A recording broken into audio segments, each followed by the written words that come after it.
So 21.1 has been released this morning, so we just thought we'd put a video together to talk you through how to get set up ready for your Zoom sessions, and also some hints and tips on that. So to make the classes flow as well as we can, ideally we'd like you guys to get your working station set up before you join into the class. So for this, you're going to need a tape measure. You're going to also need something to mark the floor, which is going to be something like some tape or some chalk or some household objects. Okay, they're the things that you're going to need to get set up with, along with a skipping rope if you are doing RX or scaled. For the judging purposes, you're going to need to have either a pen and paper or a whiteboard, but also something that you can monitor time with, so whether it's a stopwatch or a watt timer or something. So Gary's going to run through the options of how to get set up, and then we'll come back to the classes later. Hi guys, so hopefully you've all seen the workout that's been released today. Two movements we've got to go through, which will be, the first movement will be a wall walk, and the second movement will be double unders. And that's going to go up in an ascending ladder. Obviously there's different versions of this. You've got your scaled, you've got your foundations, you've got your body weight option. So please have a look at these workouts and then pick the appropriate scaling option, what suits your fitness needs. We will try and give you hints and tips on that at the end of this video. But the first thing we'll be doing, as Gina says, as you're setting your station up, kind of have a good idea on which version you want to try and tackle for this first workout. Okay, so what do we know about the workout? And we're going to demonstrate the RX, and then we're going to go through the other different options on that. Okay, so the RX version will be a wall walk. So first of all, you need to mark down in your garages at home or outside either two lines. The first line wants to be 10 inches from the wall. So when Gina's lying on the floor, our first mark will be 10 inches off the wall. A second one will be in line with her shoulders. Now, so you can use tape on that. We can use maybe a tin of beans. That could be her first marker. That could be her second marker. So when she first starts her first rep, she has to be in contact with the floor with her hands in line with that object or on that line. Then she'll go into a pressing position, and then she'll walk back up towards the wall. Her hands have to come back and hit the second line. Once she's done that, she will take the arms back. Before her feet come off the wall, her hands have to reach the second line. Now that will be one rep.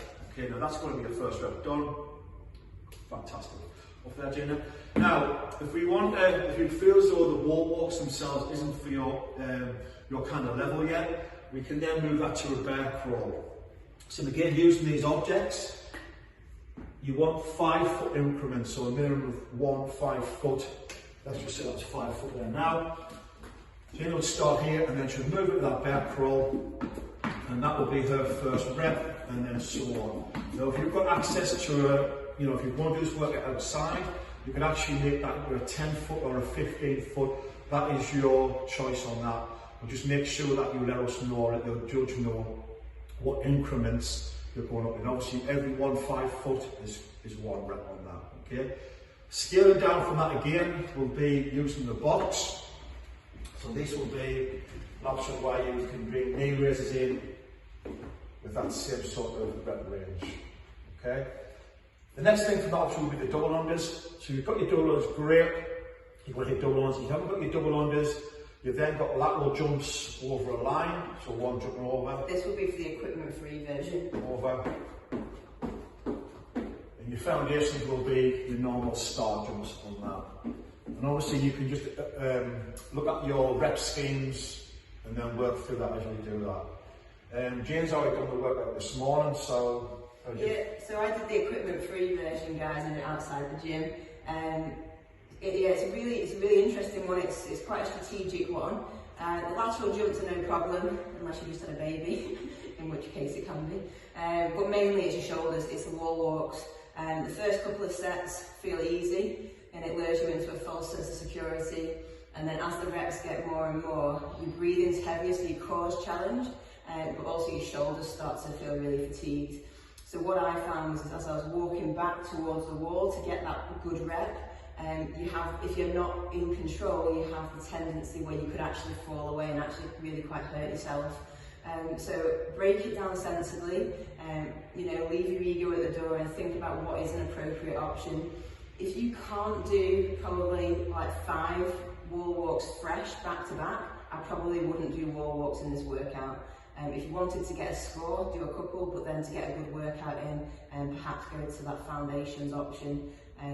We're not there to keep you safe, guys. You're in your own space. So what we wouldn't want is for you to sort of get fatigued and fall on your head or damage your shoulders. We want to come back to the gym in a few weeks, being fine and fit. So think sensibly about what your options are. Maybe give it a go. Have a good warm up, which we'll do in the class.